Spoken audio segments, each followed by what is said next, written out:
No. He left. Darius Leonard left without a contract. He left Philadelphia. But there's hope, and there's a lot more news from Nick Siriani, the Eagles roster, and going into this week's matchup versus the 49ers.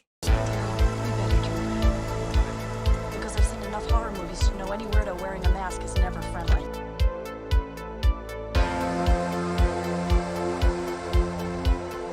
Yo, what is going on, guys? I hope everyone's having a fantastic day today. So I want to go over some news for the Philadelphia Eagles. A few things to go over regarding Darius Leonard becoming a Philadelphia Eagle. And, yeah, it did not happen. The contract did not happen today, unfortunately, on the visit at the NovaCare complex. But reports did come out, which are really interesting. Arrived in Philadelphia this morning, and looked really happy. Big Dom helping him out, getting him to the NovaCare, and looked really happy, and good things to come ahead of this whole situation. The reports coming out that Leonard just it was a really good visit. And Leonard will take some time over the weekend, the next several days, the next week, to figure out what's going on. I would think this decision is going to be made by Monday, so he can get onto an NFL roster, whether it's the Cowboys, whether it's the Eagles, and start playing. But even hearing from Nick Siriani, even like a couple days before Leonard actually got to Philadelphia, seems like Nick was having multiple conversations with Darius Leonard on the phone, giving him a lot of phone calls, which is really good. It's a good sign. It makes you feel wanted when a head coach, especially a coach that knows you. And just remember, Nick Siriani was the offensive coordinator with the Colts under Frank Reich, and was there when Leonard, when obviously Leonard was in the building at the time, which is a good thing. So, Nick pretty much said it's really all up to him, and, we'll see what happens.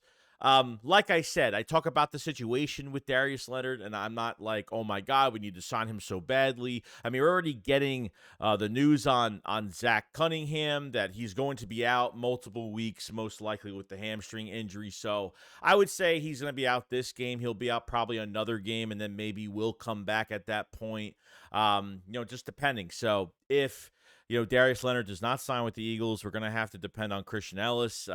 Christian Ellis has had a lot of reps, especially in the offseason with the Eagles, as the green dot, making the calls. Multiple guys can make calls, so I'm not really worried about that too much. I mean, I don't know. I didn't think he played horrible when he was put into the game when Zach Cunningham went out with the injury, but against the Bills. But I don't think it's an option that is highly favorable by the coaching staff with him. So Cunningham will be out for a while, but I'm excited. You know what? I would like Leonard here just because I want to see what we can get out of him this year, and maybe there is somewhat of a future with him being here. And maybe that'd be a great thing. I mean, he's got to choose, and look, if he goes to the Dallas Cowboys, it is what it is. It's no hard feelings or anything like that, except when we play the Dallas Cowboys.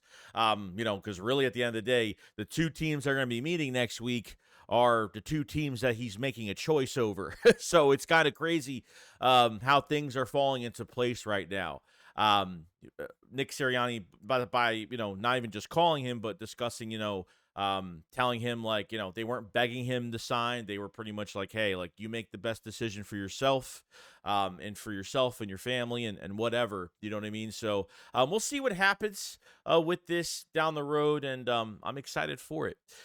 Now, it looks like Bradberry, obviously a lot of media was around James Bradberry, okay, and was talked, from the media, from the Philadelphia Eagles beat writers, and, they kind of want to get some, a statement out of him regarding Deebo Samuel and his comments about not taking anything back from what he said about James Bradberry's play, calling him trash, and to be honest with you, James Bradberry took the high road, okay?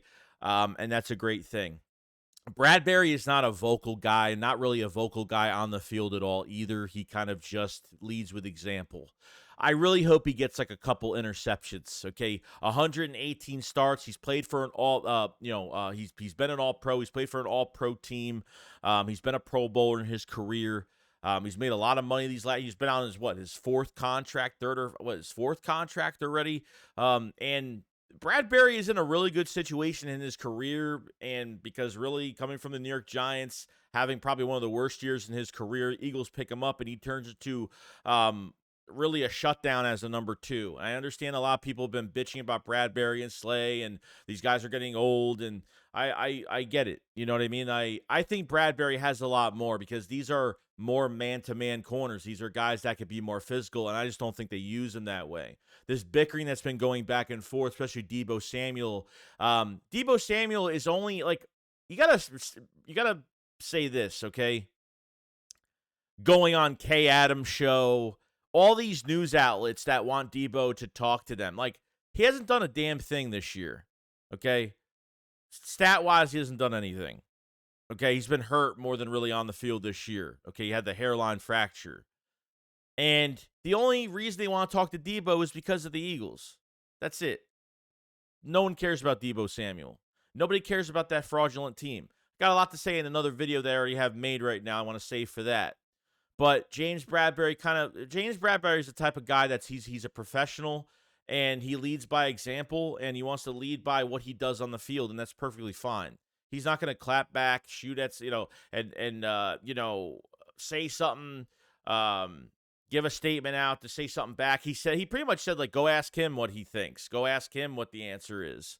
He just says that we're facing a talented team this Sunday, and we're going to go to work and do our thing. Of course, these players know what everybody's saying. Of course, not only him, a lot of the Eagles players, even Jordan Mailata earlier today, was pissed off. He had a lot of emotions going into the Kansas City game. Now had a lot of emotions going into this game because it's like a lot of 49ers players, and especially Deebo Samuel, talking a lot of crap about some of these Eagle players. You know what I mean? They got beat in the NFC Championship game. It's been literal. I mean, I know Hassan Reddick is having a field day. Hassan Reddick's really the only one that has fired back at all the things that have been said, and that's perfectly fine. But at the end of the day, strap, I can't even say the word. Strap your chin strap. I couldn't even say that. It was like a tongue twister. Strap the damn chin strap and just go to work and prove it on Sunday. That's it. This bickering back and forth is pointless. This isn't a playoff game. The Eagles still need to treat this like it's a regular season game, like they did KC. But there's a little bit more emotion into it. Not really from the Eagles side, but more from 49ers side because they lost and had a lot of excuses. And, they said the Eagles weren't the physical team last year. Before that game, but the week of that game, the 49ers players were saying that they're the more physical team going into Philadelphia. Well, they got they got out-punched. They got knocked out. They got knocked out in the first round, you know what I mean, by the Philadelphia Eagles pretty quick. This is going to be a dogfight matchup this Sunday, and we all know this. And like I said, Bradberry's going to have a little bit more emotion, a little bit more fire in his gut. Playing in this game, and I know his teammates are going to be around. That's why I love this team. This team has like a professional type thing where they'll listen. Some guys will listen to the outside noise. Some guys won't listen to, but the guys that are listening, they're going to hone that inside. They're not going to speak to the media and blab to this one and this one. They're not going to blab to A, B, C, and D and get all this attention. Deebo can get all the attention he wants, but at the end of the day, you still got to play on Sunday. You got to line up on Sunday. And, you know what I mean? It's kind of crazy. I mean, I already heard it's like the 49ers in the fourth quarter, if they trail by 3 points in the fourth quarter, they're 1 in 31, 1 in 40. I mean, it's crazy. It's a crazy stat. Like if they trail by 3 points in the fourth quarter, they're like 1 in 31, like record-wise. It's nuts. It's absolutely insane. So Bradberry took this is what I expect from Bradberry. I don't expect him to say anything about it. He just says, "Oh, go ask him, let him tell you, and he said he didn't agree with what he said. He said I don't agree with, he thinks of my style of play. I don't know. Deebo hasn't really played this year. Deebo really hasn't. I mean, Deebo's barely on the field at times. And I think Deebo as a wide receiver for the Eagles, being as a receiver, if Deebo was a receiver here right now, he'd be like a number 3 to a number 4. he wouldn't be a number 1 or a number 2 here. That's how much we have. That's the that's how high he thinks of himself. So it is what it is. Bradberry did the right thing. Very happy for him. And we'll see what happens. But other than that, guys, that's pretty much. So obviously, Darius Leonard, that's what we're gonna be kind of looking at. I mean, we're gonna have to figure it out for this week, for this weekend, obviously for this game, and then once we get to the Cowboys week, I would say by Sunday, Monday, at least by game day at night, or by Monday morning, we have to find. I mean, Leonard's got to play next week, regardless if he's with the Cowboys or with the Eagles, and make his decision. And I'm hearing rumors that Leonard, I guess the Eagles are in the driver's seat right now. That's what I'm hearing from sources, that the Eagles are the front runners right now. I'm not just saying that to be biased. I'm saying that because it is true. From a few people on Twitter that are close to the situation, that he is more towards the Eagles than the Cowboys. But we'll see what happens. You know what I mean? We'll figure it out when the time comes. So, other than that, that's pretty much it. Let me know what you guys think about the Darius Leonard situation. Let me know what you guys think about James Bradberry. Did he do the right thing to be professional? And Zach Cunningham will be out for a bit. So, yes. You guys have a fantastic day. I'll see you guys on the next one. Shakes up, follow, peace out, guys. Peace.